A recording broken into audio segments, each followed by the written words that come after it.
Assalamualaikum warahmatullahi wabarakatuh. Banyak sekali pertanyaan jamaah, Ustadz kasih kami channel untuk kajian anak-anak muda. Di antara anak muda berasal dari Aceh, luar biasa, channelnya Maulizul Akbar Nak. Tonton, subscribe, like, share, komen. Assalamualaikum warahmatullahi wabarakatuh.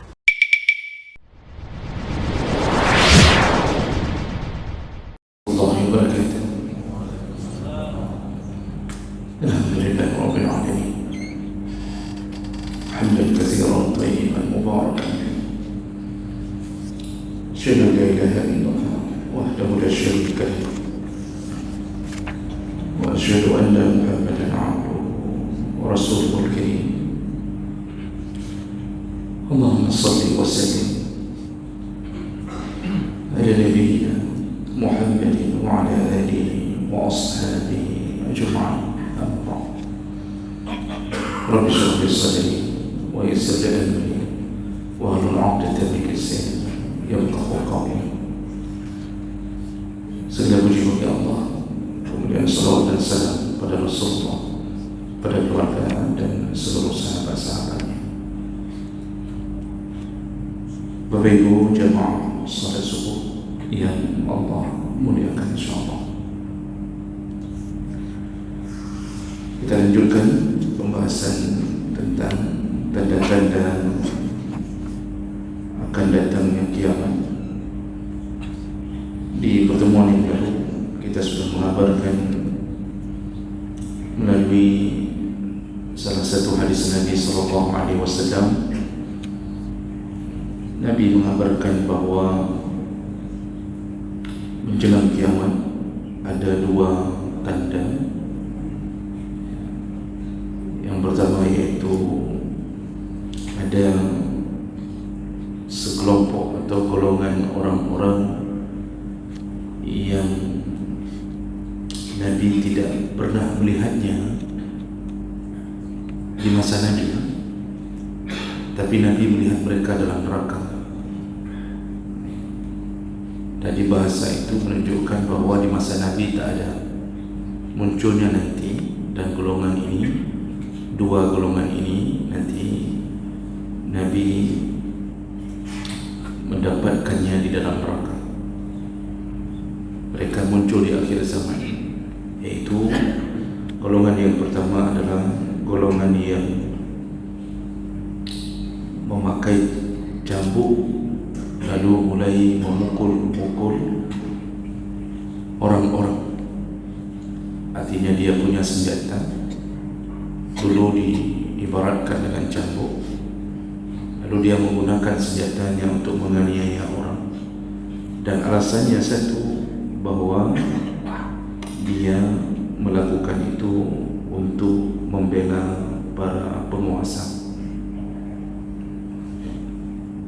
Jadi ini bahasa sederhananya dipekerjakan oleh para penguasa, kemudian demi membela mereka, apapun dilakukan, walaupun harus menyakiti, membunuh sesama mereka.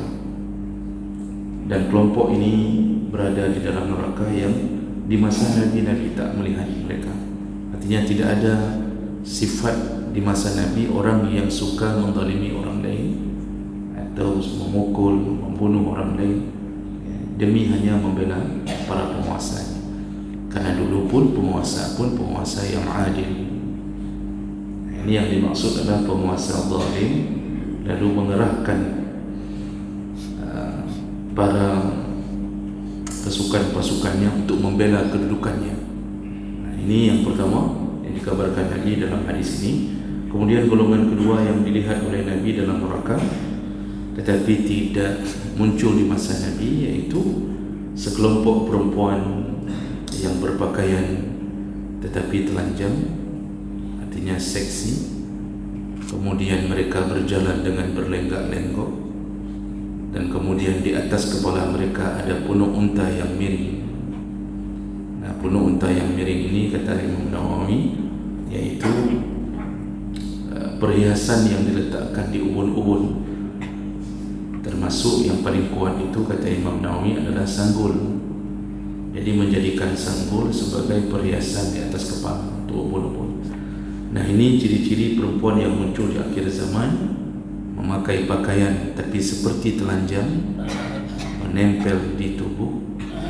Kemudian mereka kalau berjalan sengaja berlenggak-lenggok, artinya sengaja bergoyang untuk membuat pesona bagi orang-orang yang diselimuti dengan nafsu. Kalau berjalan saja bermasalah, bagaimana dengan berjoget-joget di depan TikTok, dipandang oleh seluruh laki-laki. Dan hari ini tanpa kita sadari, semua yang Nabi kabarkan itu semuanya terjadi. Berarti kita tak lama lagi akan bertemu dengan waktu untuk menjumpai kiamat yang telah ditentukan Allah SWT.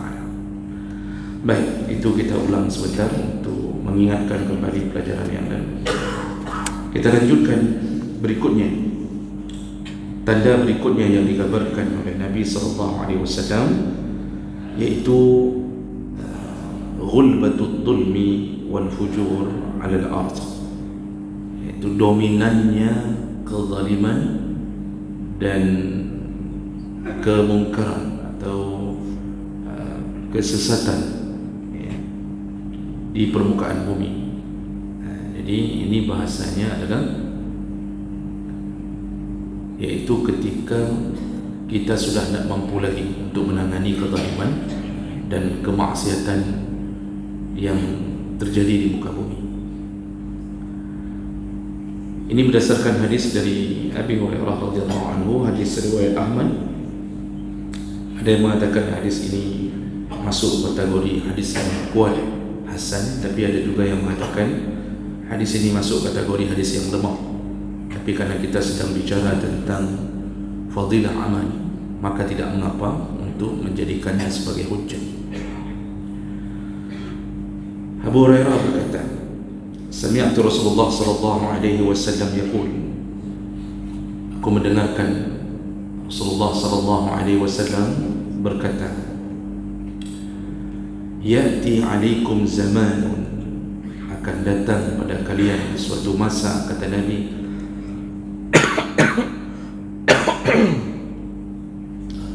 yukhayyaru fihi ar-rajulu baina al-'ajzi wal fujuri. Di zaman itu, kata Rasulullah, seseorang akan berada di antara dua pilihan. Apakah dia tetap akan lemah, jadi pilihannya al-'ajzi, dia lemah, tak berdaya, mengalah, wal fujur, atau pilihan yang kedua, melanjutkan untuk melakukan maksiat.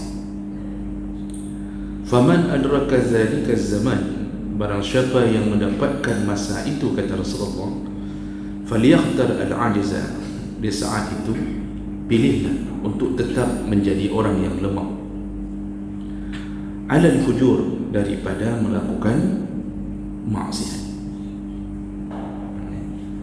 Nah, jadi Nabi menggambarkan suatu keadaan yang dimana di waktu beliau hidup dan para khulafa' rasyidin itu tak ditemukan keadaan-keadaan seperti ini. Makanya Nabi mengatakan akan datang kepada kalian suatu zaman, artinya sepeninggalku. Apa yang terjadi di zaman itu? Yaitu ketika mendominasinya kezaliman, kesesatan, kemungkaran, kita dihadapkan pada dua pilihan. Apakah tetap mengalah, lalu digilas, diinjak, ditindas, tapi kita tidak mau terjun ke dalam maksiat? Itu pilihan pertama. Atau kita akan mendapatkan kemenangan, kekuasaan, tapi kita bermaksiat.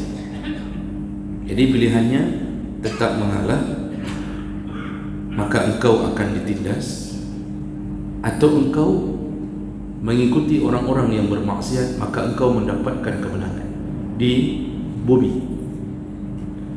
Apa nasihat Nabi Barang siapa yang sudah berada di zaman itu, pilihlah untuk tetap menjadi orang yang lemah, walaupun ditindas, walaupun dihancurkan karakternya, walaupun diinjak-injak, tetaplah menjadi orang yang lemah daripada engkau bermaksiat. Nah, ini keadaan itu apakah sudah muncul hari ini? Maka jemaah melakukan Allah, lihatlah sekeliling kita. Hari ini di semua negeri-negeri Muslim, ketika pemimpin-pemimpin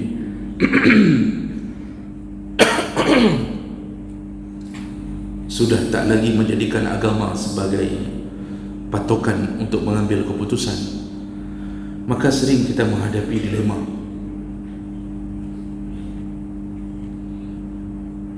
Contoh banyak. Di antara contoh-contoh besar yang dipertontonkan di hadapan kita, ketika seseorang harus menghadapi pilihan, apakah dia bergabung dengan kekuasaan, apakah dia bergabung dengan kekuasaan. Artinya ketika pemimpin yang berkuasa menyuruh untuk memilih, kalau bergabung bersama kami, maka engkau akan kuberikan jabatan, engkau akan kujadikan menteri, kujadikan ini, kujadikan itu, berbagai iming-iming diberikan. Atau kalau engkau tak mahu bergabung, maka hidupmu tetap seperti itu, menderita, ya. Kemudian mungkin tidak banyak relasi yang bisa menolong, mungkin untuk mendapatkan satu pekerjaan pun susah. Dan kita tahu di saat seperti itu, kalau bergabung dengan para penguasa, maka kita akan mendapatkan kenyataan bahawa kita akan melakukan korupsi, dan korupsi kita dilindungi karena kita dulu adalah salah satu tim ses dari penguasa tersebut. Kita tahu bahawa kita akan bisa melakukan apapun. Tapi kalau kita tak mau bergabung, kita tetap berada di kondisi yang lemah, tak berdaya, suara kita tak didengarkan.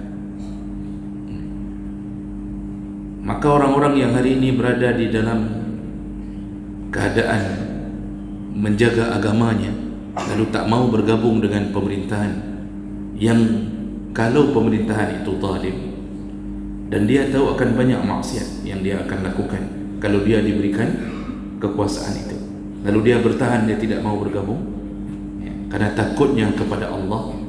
Disitulah dia telah memilih apa yang disuruh pilih oleh Nabi. Jadi kata Nabi, pilihlah di posisi engkau tetap dalam keadaan lemah, jangan pilih untuk berada di dalam barisan orang-orang yang berkuasa tapi bermaksiat. Ada orang yang kadang-kadang diperintahkan untuk membunuh, jadi diperintahkan oleh penguasa bunuh.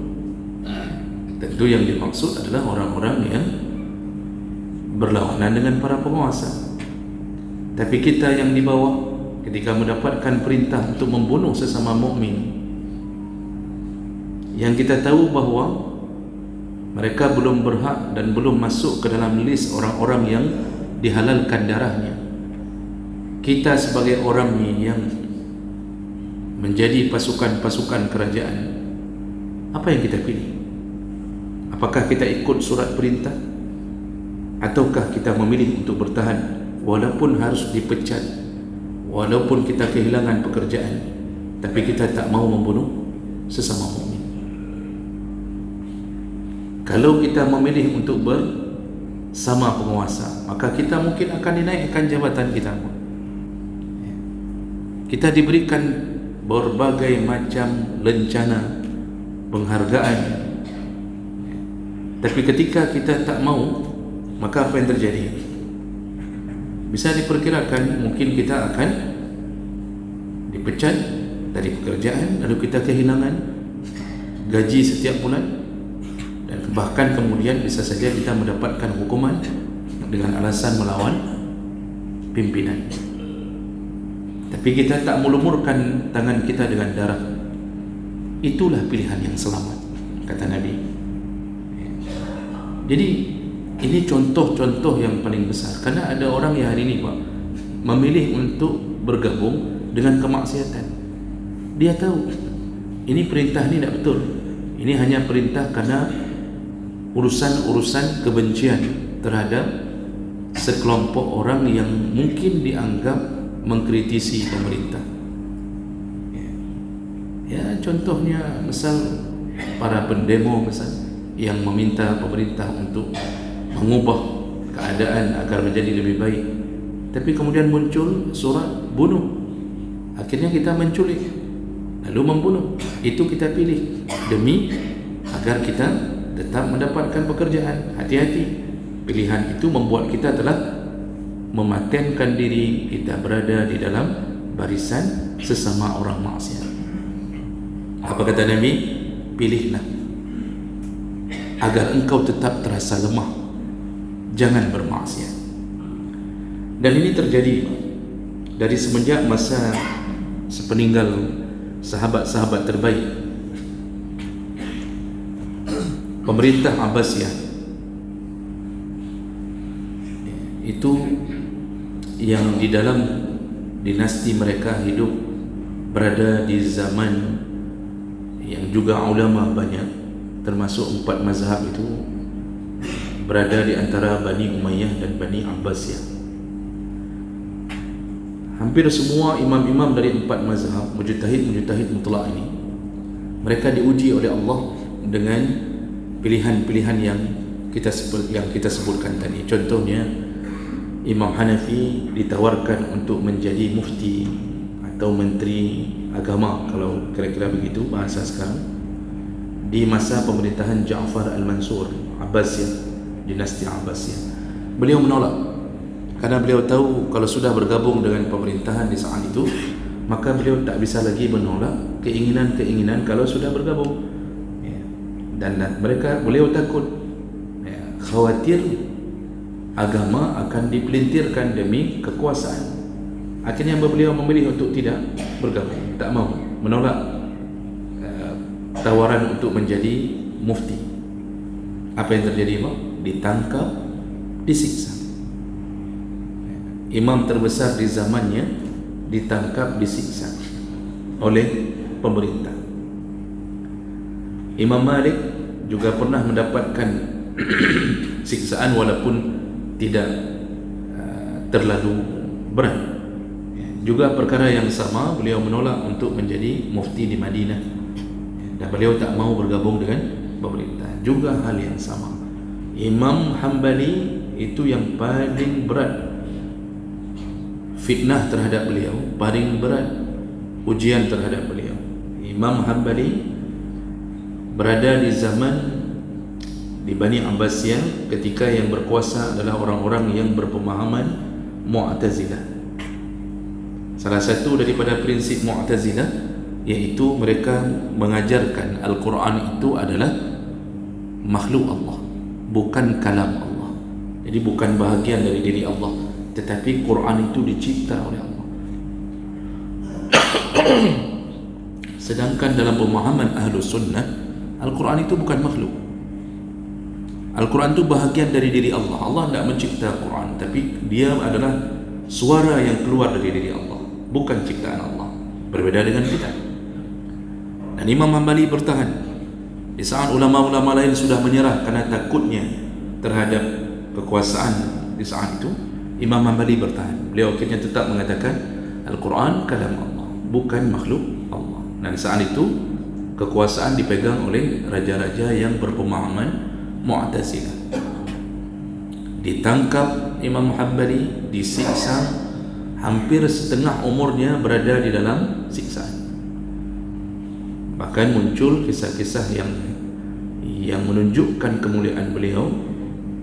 Ketika di penjara, beliau disiksa setiap hari dengan dicambuk. Itu ulama besar di zaman itu.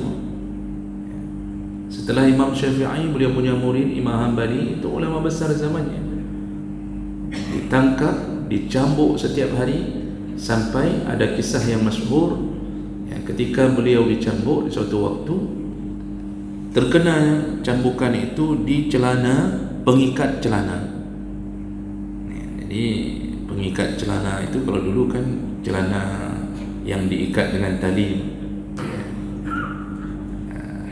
Jadi ini menjadi pakaian beliau karena disuruh buka baju lalu dicambuk. Ketika cambukan mengenai pengikat celana, celana itu langsung secara akal itu jatuh, kendor, melorot. Nah, ketika beliau menyadari itu, apa yang beliau lakukan? Beliau berdoa kepada Allah, ya Allah, aku tak pernah membuka auratku di hadapan siapapun karenamu ya Allah. Maka kumohon janganlah engkau membuka auratku hari ini. Apa yang terjadi jemaah makan Allah? Celana itu walaupun sudah tak lagi terikat, tidak pernah turun dan tak pernah terbuka aurat Imam Ahmad bin Hanbal. Begitu siksaan gara-gara menolak keinginan penguasa. Imam Syafi'i pernah dituduh bergabung dengan Syiah. Dituduh bahwa beliau sudah memfatwakan sesuatu yang satu haluan dengan Syiah. Lalu beliau ditangkap, difitnah, sampai akhirnya Imam Syafi'i pernah digiring dengan kuda, diikat di belakang kuda, lalu beliau digiring dengan kuda. Sampai begitu siksaan terhadap seorang ulama besar. Dan akhirnya ketika dihujahkan kembali, jadi berhujah kembali, Imam Syafi'i berhasil mengatakan bahwa beliau bukan Syiah dan beliau tidak menolong orang-orang Syiah. Nah, barulah beliau dibebaskan. Tapi siksaan beliau luar biasa, dipermalukan. Jadi jemaah melakukan Allah, begitulah nasib di akhir zaman sepeninggal Nabi. Dulu masa Nabi dan Khulafa' Rasyidin, terutama 3 khalifah yang pertama, itu perintah-perintah yang sifatnya melawan agama tidak ada. Jadi kita ni tidak dipilih antara bergabung atau tidak. Semua orang ingin bersama pemimpin membela agama. Zaman sekarang, Masya Allah, lebih hebat lagi bab fitnahnya. Kita dihadapkan dengan pilihan, mau lulus, lalu engkau mendapatkan gaji dengan sekian, tapi engkau diminta untuk menyogok, atau engkau tetap bertahan untuk tidak menyogok tapi tidak ada pekerjaan. Maka pilihan orang kadang-kadang jatuh kepada dia tetap berusaha agar mendapatkan pekerjaan walaupun harus melawan Allah Subhanahu wa taala. Walaupun dia tahu hadis tentang sogok itu semuanya benar.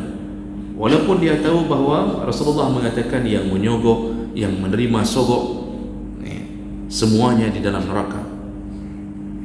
Dalam hadis yang lain Rasulullah melaknat yang menyogok, yang menerima sogok, yang mengantarkan atau mempertemukan antara kedua orang ini. Laknat. Dia tahu.